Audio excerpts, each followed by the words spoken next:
your session. It was very interesting, I must say. I was lucky enough to watch it. So, a few quick questions for you. Kick off with, what has been your highlight of PI Live so far? To be honest, it's seeing everyone again. It's being back in the mix, seeing all of kind of old friends, new faces, and just reconnecting again. Last year was fantastic. It was the first one kind of pre the big C word, or post, sorry, the big C word. But this year, everything just feels back to normal, and we're all in the same boat.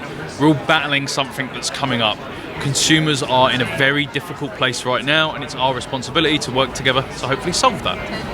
Definitely, yeah, you're right. Obviously, last year we were testing the waters a little bit post-COVID, and yeah, now it feels like we know what we're doing. As you were saying, there's more people here, it's more buzzing, so yeah, happy to be back.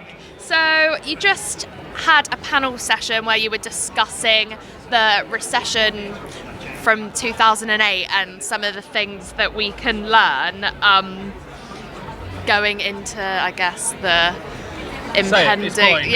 impending economic crisis.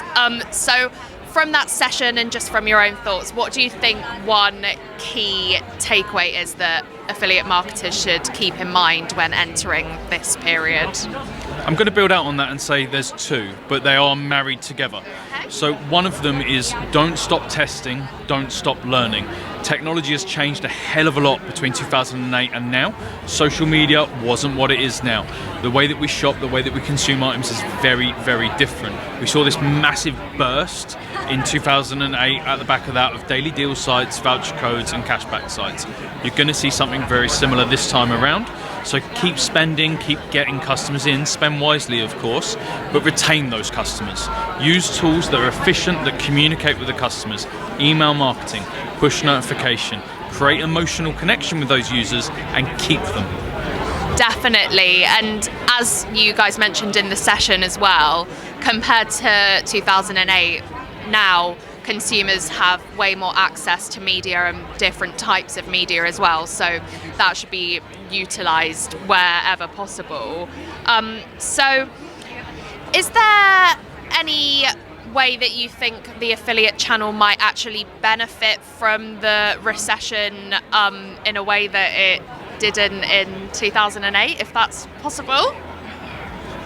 I think that's a difficult one to answer. There's upsides and downsides to this. There will be brands, when we look back, there are unicorns that came out of that time. I hate that word, but there are businesses that are classified as unicorns. There will be others that come out of this again. Brands that can help consumers save money, but have ethical messaging that we connect with. We're all so much more aware of the world now that we're in. As long as you can deliver those two messages, I think you're going to be okay.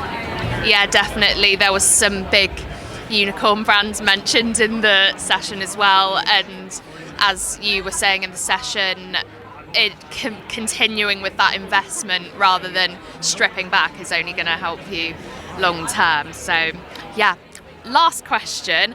Next year at PI Live, what do you think one of the hot topics of conversation is going to be? We'll probably be a bit further into this recession business, so what do you think is going to be front of mind next year?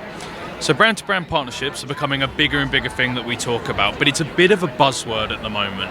It's a little bit like, okay, I'll put you on my post-transactional page, or I'll give you one little email. I think we're almost going to go back to how things were originally, where you traded things for each other. You know, you'd go to the butcher's and you would give the butcher a jumper, for example. There was a trade of goods. I think we're going to see something really similar in brand-to-brand partnerships. Brands that really communicate with the same users, working together to share media. So it might be that one brand features another brand on their website, on their email campaign, something that's a little bit more integrated when money doesn't necessarily need to change hands. Yeah, definitely. I guess back to the bartering days. Yeah, it's going to happen. You know, that's how we make budgets go further. That budget doesn't exist. You know, if you ask a brand at the moment, how do you dissect your budget? CPA is almost unlimited because it is a cost of sale. So if you open up that level of partnership, it's all the way to the moon. Exactly, yes. Very insightful indeed. Thank you so much, Ben, for chatting with me today, and enjoy the rest of your PI Live. Real pleasure. Thank you very much.